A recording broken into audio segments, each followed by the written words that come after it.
രാവിലെ തന്നെ വണ്ടിക്ക് ഒരു 8ൻ്റെ പണി കിട്ടി. എന്താണെന്ന് അറിയായിട്ട് സ്റ്റാർട്ടാവായിട്ട് വർഷാപ്പിൽ കൊടുന്ന് അങ്ങനെ എല്ലാം അയച്ചു നോക്കി. ലാസ്റ്റ് ടാങ്കി അയച്ചു വണ്ടിൻ്റെ. ടാങ്കി അയച്ച് നോക്കിയിട്ട് അപ്പോഴാണ് കാര്യം മനസ്സിലായത്.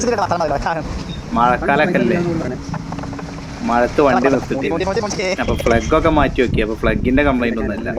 ടാങ്കി അയച്ച് നോക്കിയപ്പോഴാണ് ടാങ്കിൻ്റെ ഉള്ളിൽ പെട്രോള് പകുതിയും അതിനെക്കാട്ടും കൂടുതൽ വെള്ളവും.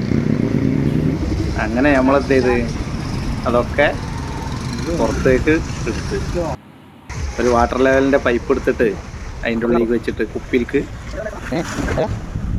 വെള്ളവും പെട്രോളൊക്കെ കൂടിയാ വരുന്നത്. ആദ്യം വന്നത് വെള്ളമാണ്.